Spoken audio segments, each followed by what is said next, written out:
Hello, എല്ലാവർക്കും നമ്മുടെ പുതിയൊരു വീഡിയോയിലേക്ക് സ്വാഗതം. അപ്പോൾ ഞങ്ങളിത് രാവിലെയാണ് കേട്ടോ, രാവിലെ 4:15 കഴിഞ്ഞ സമയമാണ് നിങ്ങൾ കണ്ടത്. ഞങ്ങൾ ട്രെയിനിലാണ്. എങ്ങോട്ടാണ് പോകുന്നതെന്ന് വഴിയെ പറയാം. അപ്പോൾ ഞങ്ങൾ ട്രെയിനിൽ രാവിലെ ഇതിപ്പോൾ രാവിലെ ആയി. ഞങ്ങൾ രാവിലെ കയറിയത് കൊണ്ട് തന്നെ നല്ല ക്ഷീണവും കാര്യങ്ങളൊക്കെ ഉണ്ടായിരുന്നു. അപ്പം ഞങ്ങൾ അങ്ങനെ എത്തിയിരിക്കുന്നത് കണ്ണൂർ സ്റ്റേഷനിലാണ്. കണ്ണൂരെന്ന് കേൾക്കുമ്പോൾ തന്നെ നിങ്ങൾക്ക് മനസ്സിലാവും, ഈ ഒരു പടങ്ങളും ഒക്കെ കാണുമ്പോൾ തന്നെ നിങ്ങൾക്ക് മനസ്സിലാവും ഞങ്ങൾ വേറെ എങ്ങോട്ടുമല്ല, ഞങ്ങൾ പറശ്ശിനിക്കടവ് ശ്രീ മുത്തപ്പൻ ക്ഷേത്രത്തിലോട്ടാണ് യാത്ര പോകുന്നത്. അപ്പോൾ സ്റ്റേഷനിലെ കാഴ്ചകളാണ് നിങ്ങൾ ഈ കണ്ടുകൊണ്ടിരിക്കുന്നത്. സ്റ്റേഷനിൽ ഞങ്ങൾ ഡ്രസ്സൊക്കെ മാറി ഫ്രഷായി, എന്നിട്ട് ഞങ്ങൾ ക്ഷേത്രത്തിലോട്ട് തന്നെ പോവുകയാണ്. ഞങ്ങൾ ഏകദേശം ഒരു രാവിലെ 4 മണിക്ക് ആയിരുന്നു ട്രെയിൻ. 4 മണിക്ക് വർക്കലയിൽ നിന്ന് സ്റ്റാർട്ട് ചെയ്ത ട്രെയിൻ അവിടെ എത്തുമ്പോൾ ഒരു 2:30-3 മണിക്ക് അടുപ്പിച്ചോ ആയി കേട്ടോ. അതിന് ശേഷമാണ് ഞങ്ങളത് ഡ്രസ്സൊക്കെ മാറി ഫ്രഷായി, ഡ്രസ്സൊക്കെ മാറിയിട്ട് ഞങ്ങൾ ക്ഷേത്രത്തിലോട്ട് പോകാൻ വേണ്ടിയിട്ട് പോകുന്ന പോക്കാണ് നിങ്ങളെ കണ്ടുകൊണ്ടിരിക്കുന്നത്. ഞങ്ങൾ ആദ്യമായിട്ട് പോകുന്നത് കൊണ്ട് തന്നെ ഞങ്ങൾക്ക് അത്രയ്ക്ക് അങ്ങോട്ട് അറിയില്ലായിരുന്നു, എങ്ങനെയാണ് ഏതാണെന്നും അറിയില്ലായിരുന്നു. അപ്പോൾ ഞങ്ങൾ ബസ് കയറണം എന്ന് കരുതിയിട്ട് ബസ് സ്റ്റോപ്പിലോട്ട് നടന്നു പോകുന്ന ആ ഒരു കാഴ്ചയാണ് നിങ്ങൾ കാണുന്നത്.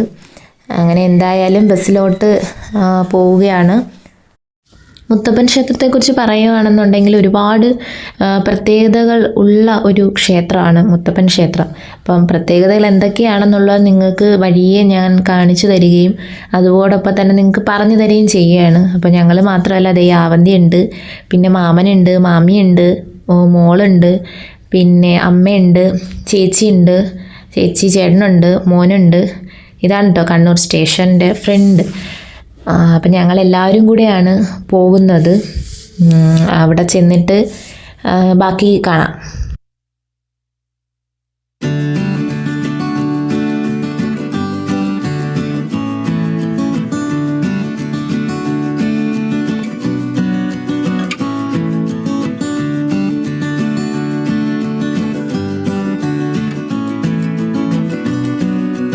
വീഡിയോസൊക്കെ ഞങ്ങൾ കുറച്ചാണ് കേട്ടോ എടുത്തിരിക്കുന്നത്.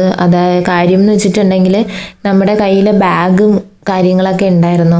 അപ്പോൾ അതുകൊണ്ട് അത് ബസ്സിൽ നിന്ന് ഇറങ്ങുമ്പോഴും അല്ലെങ്കിൽ അവിടുത്തെ വ്യൂസ് കാര്യങ്ങളൊക്കെ വീഡിയോസിൽ കാണിക്കാൻ അധികം പറ്റിയിട്ടുണ്ടായിരുന്നില്ല. ബാഗും കയ്യിൽ ബാഗ്, തോളിൽ ബാഗ്, അങ്ങനെ ഇതൊക്കെ ആയപ്പോഴത്തേക്കും ഞങ്ങൾക്ക് അതിൻ്റെ ഒരു ബുദ്ധിമുട്ടുണ്ടായിരുന്നു. എന്തായാലും ഈ ഒരു പടവുകൾ ഇറങ്ങിയിട്ട് വേണം നമ്മൾ ക്ഷേത്രത്തിലേക്ക് ചെല്ലുന്നത്. പിന്നെ ഇങ്ങനെ പോകുന്ന വഴി 2 സൈഡിനും ഇതുപോലെ ഒരുപാട് ഐറ്റംസ് കച്ചവടക്കാർ ഉണ്ട്. അതിലേറെ നമുക്ക് ഇതായിട്ട് തോന്നിയെന്ന് പറയുന്നത് ഈ വഴിയിൽ ഉള്ള ഈ ഒരു നായ്ക്കളാണ്. നായ്ക്കളിങ്ങനെ ഏത് സ്ഥലത്ത് നോക്കിയാലും നായ്ക്കളുണ്ട് കേട്ടോ. പക്ഷേ ഇവരൊന്നും നമ്മളെ യാതൊന്നും ചെയ്യത്തില്ല.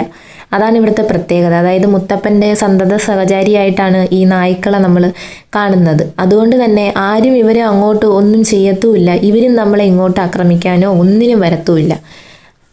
അതാണ് ഇവിടുത്തെ ഒരു പ്രത്യേകതകളിൽ ഒന്നായിട്ട് എനിക്ക് തോന്നിയത് അതാണ് കേട്ടോ. ആ ഒരു ഇതാണ്. പിന്നെ ഞങ്ങൾ നല്ല വിശപ്പുണ്ടായിരുന്നു. ഞങ്ങൾ രാവിലെ ട്രെയിനിൽ കയറിയിട്ട് പിന്നെ ഞങ്ങളിപ്പോൾ എത്തുന്നത്, ഞങ്ങൾ ക്ഷേത്രത്തിലോട്ട് എത്തുമ്പോൾ 4 മണി 4:30 ആ ഒരു ടൈമിലാണ് ഞങ്ങൾ ക്ഷേത്രത്തിലെത്തുന്നത്. അപ്പോൾ അതുകൊണ്ട് തന്നെ ഞങ്ങൾ ഉച്ചയ്ക്ക് ഒന്നും കഴിച്ചിട്ടുണ്ടായിരുന്നില്ല, ചോറോ കാര്യങ്ങളോ ഫുഡോ ഒന്നും കഴിച്ചിട്ടുണ്ടായിരുന്നില്ല. അങ്ങനെ ഞങ്ങൾ ഹോട്ടലിൽ കയറി ഞങ്ങളൊരു ഊണൊക്കെ കഴിച്ചു. ഊണ് കഴിക്കുമ്പോൾ അവർ ഊണിൻ്റെ കൂടെ നമുക്ക് പൊരിച്ച മീനും മീൻകറിയൊക്കെ ഞങ്ങൾക്ക് തരുന്നുണ്ടായിരുന്നു. അപ്പോൾ ഞങ്ങൾ അത് മേടിച്ചില്ല. സാധാരണ ഞങ്ങൾ ക്ഷേത്രത്തിലൊക്കെ പോകുമ്പോൾ കഴിക്കാതെ ശുദ്ധിയായിട്ടാണ് പോകുന്നത്. പക്ഷേ ഞങ്ങൾക്ക് നല്ല വിശപ്പുണ്ടായിരുന്നു. ഞങ്ങൾ വേണ്ടാന്ന് പറയുമ്പോൾ അവിടെ വരുന്നവർ അല്ലെങ്കിൽ അത് തരുന്നവർ പറയുന്നുണ്ടായിരുന്നു, നിങ്ങൾ ക്ഷേത്രത്തിനകത്ത് കയറാൻ ബുദ്ധിമുട്ടായതുകൊണ്ട് കഴിക്കാതിരിക്കരുത്, കാരണം മുത്തപ്പനെ നേദിക്കുന്നത് ഉണക്കമീനും കള്ളുമാണ്. അതുകൊണ്ട് ഇവിടെ മീൻ കഴിച്ചാലും എന്ത് കഴിച്ചിട്ട് കയറിയാലും ഇവിടെ യാതൊരു പ്രശ്നവും ഇല്ല എന്ന് അവർ പറയുന്നുണ്ടായിരുന്നു. അങ്ങനെ ഞങ്ങൾ പൊരിച്ച മീനൊക്കെ കഴിച്ചു. മറ്റൊരു പ്രത്യേകത എന്ന് പറയുന്നത് ഇവിടെ എല്ലാ മതസ്ഥർക്കും കയറാൻ പറ്റും എന്നുള്ളതാണ് ഇതിൻ്റെ മറ്റൊരു പ്രത്യേകത. രാവിലെ 4 മണി തൊട്ട് രാത്രി 12 മണിവരെ ഈ ക്ഷേത്രം തുറന്നിരിക്കും. ഈ സമയങ്ങളിൽ എപ്പോൾ വേണമെങ്കിലും ഏത് മതസ്ഥർക്കും ഏത് ആൾക്കാർക്കും ഇവിടെ കയറാം. അങ്ങനെ ഒരു പ്രത്യേകത കൂടി ഈ ഒരു മുത്തപ്പൻ ക്ഷേത്രത്തിലുണ്ട്. അത് വളരെ ഒരു അതിശയകരമായിട്ടുള്ള ഒരു കാര്യമാണ്. ഇതാണ് ക്ഷേത്രത്തിലേക്കുള്ള കവാടം എന്ന് പറയുന്നത്. ഇതിൻ്റെ ഫ്രണ്ടിൽ തന്നെ നായ്ക്കളാണ്, അപ്പുറവും ഇപ്പുറവും നായ്ക്കളിൻ്റെ ഒരു പ്രതിമയാണ് വച്ചിരിക്കുന്നത്. അതുപോലെ തന്നെ നിങ്ങൾക്ക് അവിടെ ഫോട്ടോഗ്രാഫി അലൗഡ് അല്ല, പക്ഷേ എങ്കിൽ പോലും ചെറിയ രീതിയിൽ നിങ്ങൾക്ക് കാണാൻ വേണ്ടിയിട്ടാണ് ഇങ്ങനെ ഒരു ഇതെടുത്തത്. അവിടുത്തെ ഇതാണ് അവിടുത്തെ വേറൊരു പ്രത്യേകത. വിശക്കുന്നവൻ എന്നും അവിടെ ഭക്ഷണമുണ്ട്. ഈ ചായയും പിന്നെ വേവിച്ച പയറും തേങ്ങാപ്പൂളുമാണ് അവിടുത്തെ പ്രസാദം. എപ്പോൾ വിശന്ന് ചെന്നാലും ഇത് അവിടെ ഉണ്ട്. രാത്രി 12 മണിവരെ ഈ ഒരു ഭക്ഷണം എപ്പോഴും വേണമെങ്കിലും നമുക്ക് കഴിക്കാം, എത്ര വേണമെങ്കിലും കഴിക്കാം എന്നുള്ളതാണ് ഇവിടുത്തെ പ്രത്യേകത. ആവന്തിക്ക് നല്ല വിശപ്പുണ്ടായിരുന്നു. നമ്മൾ ഊണ് കഴിച്ചപ്പോഴത്തേക്കും അവൾ കഴിച്ചിട്ടുണ്ടായിരുന്നില്ല. അതുകൊണ്ട് തന്നെ പയറൊക്കെ നല്ല രീതിയിൽ അവൾ കഴിക്കുന്നുണ്ടായിരുന്നു. സാധാരണ പയറൊന്നും അങ്ങനെ കഴിക്കാത്തതാണ്, പക്ഷേ എന്തോ അവൾക്ക് ഇഷ്ടപ്പെട്ടു. ഇത് അവൾ കഴിക്കുന്നുണ്ടായിരുന്നു. കണ്ടില്ലേ, തേങ്ങാപ്പൂളും പയറും.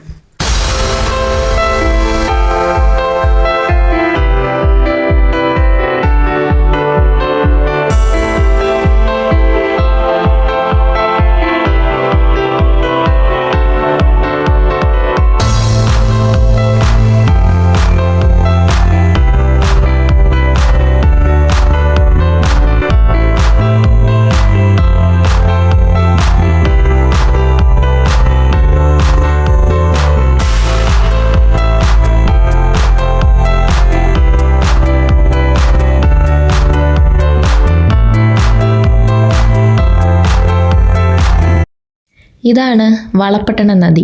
ഈ വളപട്ടണ നദിയുടെ തീരത്താണ് ഈ മുത്തപ്പൻ ക്ഷേത്രം സ്ഥിതി ചെയ്യുന്നത്. ഞങ്ങളെത്തിയത് വൈകുന്നേരമാണ്. അതുകൊണ്ട് തന്നെ നല്ല ഭംഗിയുള്ള കാഴ്ചകളായിരുന്നു ഈ സമയം. രാവിലത്തേക്കാൾ ഏറെ നല്ലതായിരുന്നു വൈകുന്നേരത്തെ കാഴ്ചകൾ. അതിനുശേഷം ഞങ്ങൾ ബോട്ടിങ്ങിന് പോകാമെന്ന് വിചാരിച്ചു. അങ്ങനെ ഞങ്ങൾ ഹൗസ് ബോട്ടിൽ കയറി. ഒരാൾക്ക് 50 രൂപയാണ് ഹൗസ് ബോട്ടിങ്ങിൻ്റെ ചാർജ്. മോളും ഞങ്ങളെല്ലാവരും കയറി. ആവന്തി നല്ല കളിയിലായിരുന്നു. അത്രയും നേരം ഒരു റിലാക്സേഷൻ ആവട്ടെ എന്ന് കരുതിയിട്ടാണ് ഞങ്ങൾ ബോട്ടിങ്ങിൽ കയറിയത്. അവിടെ വരുന്നവരെ എല്ലാവരും ബോട്ടിങ്ങിൽ കയറുന്നുണ്ട്, വളരെയധികം എൻജോയ് ചെയ്യുന്നുണ്ട്. ബോട്ടിങ്ങിൽ മുകളിലും താഴെയുമായിട്ട് സൗകര്യങ്ങളുണ്ട്. ഞങ്ങൾ മുകളിലാണ് ഇരുന്നത്.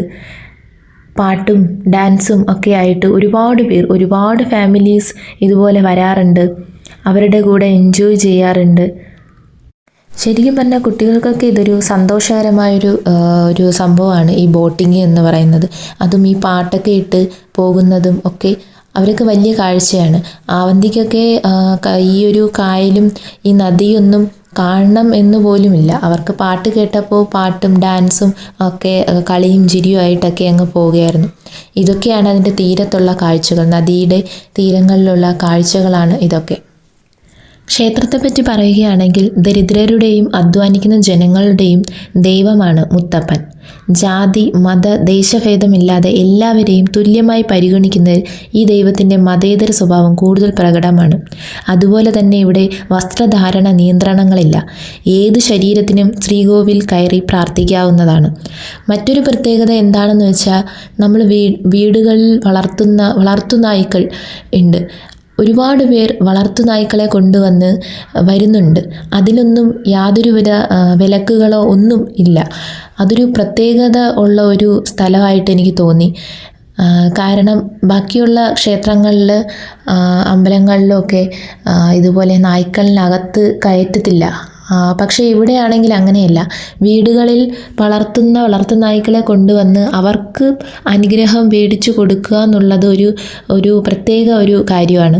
അതിവിടെ പലയിടത്ത് കണ്ട ഒരു കാര്യമാണ്. അത് ഈ ഒരു ക്ഷേത്രത്തിൻ്റെ മാത്രം പ്രത്യേകതകളൊന്നായിട്ട് എനിക്ക് തോന്നിയിട്ടുണ്ട്. അതുപോലെ തന്നെ തെയ്യം കെട്ടി ആടുന്നതും ഈ ഒരു ക്ഷേത്രത്തിൻ്റെ ഒരു പ്രത്യേകതയാണ്. തിരുവപ്പൻ, വെള്ളാട്ടം എന്ന 2 തെയ്യ രൂപങ്ങളിലൂടെയാണ്, അതായത് ശിവനെയും വിഷ്ണുവിനെയാണ് ഇവിടെ ആ ഒരു രൂപങ്ങളിൽ ഇവർ ഇതാക്കുന്നത്. അപ്പോൾ ആ ഒരു രൂപങ്ങളിൽ നിങ്ങൾ നേരത്തെ ഞാൻ ഈ ഒരു വീഡിയോയിലൂടെ തന്നെ കാണിച്ച ഒരു ചെറിയൊരു രൂപം ഉണ്ടായിരുന്നു. അതായിരുന്നു ഞങ്ങൾ ചെന്നപ്പോഴുള്ള ആ ഒരു തെയ്യത്തിൻ്റെ ആ ഒരു ഇത്. അതുകൂടാതെ തന്നെ വേറൊരു തെയ്യമുണ്ട്. അതിപ്പോൾ ഒരു പ്രത്യേക ദിവസങ്ങളിൽ ഒഴികെ ബാക്കിയുള്ള എല്ലാ ദിവസങ്ങളിലും ഇങ്ങനെ തെയ്യം കെട്ടി ആടാറുണ്ട്. മുത്തപ്പൻ നേരിട്ട് ഇറങ്ങി വന്ന് അനുഗ്രഹം കൊടുക്കുന്നു, ഭക്തരുടെ സങ്കടങ്ങൾ അറിയുന്നു, അവർക്ക് ആശ്വാസം പകരുന്നു എന്നൊക്കെയുള്ളതാണ് ആ ഒരു ക്ഷേത്രത്തിൻ്റെ മറ്റൊരു പ്രത്യേകത എന്ന് പറയുന്നത്. ഈ തെയ്യം കെട്ടി ആടുന്നതിലൂടെ മറ്റൊരു പ്രത്യേകത എന്ന് പറയുന്നത് ഇതാണ്. ഞങ്ങൾ കേട്ടറിവിലൂടെയാണ് ഈ ഒരു ക്ഷേത്രത്തിൽ എത്തുന്നത്. പക്ഷേ അതിലേറെ അനുഭവങ്ങളാണ് നമുക്ക് അനുഭവിക്കാൻ കഴിയുന്നത്. വളരെ വലിയൊരു ഭാഗ്യമായിട്ട് ഞങ്ങൾ കരുതുന്നു. അതുപോലെ തന്നെ അവിടുത്തെ മറ്റൊരു പ്രത്യേകത എന്ന് പറയുന്നത് തന്നെ തേടിയെത്തുന്ന ഭക്തർക്ക് ഭക്ഷണം മാത്രമല്ല, കിടക്കാനുള്ള സൗകര്യങ്ങളുമൊക്കെ അവിടെ ഉണ്ട്. അതിനകത്ത് സ്ത്രീകൾക്കും പുരുഷന്മാർക്കും പ്രത്യേകം ഹാളുകളും വസ്ത്രം മാറാനും കുളിക്കാനും ഒക്കെയുള്ള സൗകര്യങ്ങളൊക്കെ ഉണ്ട്. അതാണ് മറ്റൊരു പ്രത്യേകത എന്ന് പറയുന്നത്. അങ്ങനെ ഞങ്ങൾ മുത്തപ്പനെയും വളപട്ടണം നദിയിലൂടെയുള്ള ഹൗസ് ബോട്ടിങ്ങും ഒക്കെ കഴിഞ്ഞ് ഞങ്ങൾ പോവുകയാണ്. ഞങ്ങളെ യാത്ര തിരിക്കുവാണ്. അപ്പോൾ പോകുന്ന വഴി ഞങ്ങൾ രാത്രിയായി. അപ്പോൾ രാത്രി ഞങ്ങൾ കണ്ണൂരിൽ നിന്ന് വർക്കലയിലോട്ട് ഒരുമിച്ച് ട്രെയിൻ ഇല്ലാത്തത് കൊണ്ട് ഞങ്ങൾ എറണാകുളത്ത് വന്നിട്ടാണ് പിന്നെ ഞങ്ങൾ വർക്കല വന്നത്. അപ്പോൾ ഞങ്ങൾ എറണാകുളത്ത് വന്നപ്പോൾ ഞങ്ങൾക്ക് ചോറ്റാനിക്കര കയറണം എന്ന് തോന്നി. അങ്ങനെ ഞങ്ങൾ അവിടെ ചോറ്റാനിക്കരയും കൂടെ കയറിയിട്ടാണ് ഞങ്ങൾ തിരിച്ച് വർക്കലയിൽ ഞങ്ങളുടെ വീട്ടിലോട്ട് പോകുന്നത്. പക്ഷേ ചോറ്റാനിക്കരയിൽ നിന്നിട്ടുള്ള വീഡിയോസൊന്നും എടുക്കാൻ സാധിച്ചിട്ടില്ല. അത് വേറൊന്നുമല്ല, രാവിലെ ആയിരുന്നു, പിന്നെ മോള് നല്ല ഉറക്കമായിരുന്നു, അങ്ങനത്തെ കുറച്ച് ഇതൊക്കെ ഉണ്ട്. നമ്മൾ പെട്ടെന്ന് ഡിസൈഡ് ചെയ്തതാണ് എന്തായാലും അവിടെ വെയിറ്റ് ചെയ്യണം. അപ്പോൾ ചോറ്റാനിക്കരയും കൂടെ കയറിയിട്ട് രാവിലെയാണല്ലോ, അപ്പോൾ അവിടെയും കൂടെ കയറിയിട്ട് നമുക്ക് പോകാം എന്നുള്ള രീതിയിലാണ് ഞങ്ങൾ അങ്ങനെ ഒരു പ്ലാൻ നമ്മൾ ചേഞ്ച് ആയത്. എന്തായാലും ഉച്ചയ്ക്ക് ട്രെയിൻ കയറി. ട്രെയിനിൽ നല്ല തിരക്കായിരുന്നു. തിരിച്ചു വരുന്ന ട്രെയിനിൽ നല്ല തിരക്കായിരുന്നു. ഞങ്ങൾക്ക് എന്താ പറയുന്ന റിസർവേഷനോ യാതൊന്നും കിട്ടിയില്ല. ജനറലാണ് കയറിയത്. നല്ല തിരക്കുണ്ടായിരുന്നു. കയറാൻ പറ്റുമെന്ന് പോലും ഞങ്ങൾ വിചാരിച്ചില്ല, അത്രയ്ക്ക് നല്ല തിരക്കുണ്ടായിരുന്നു.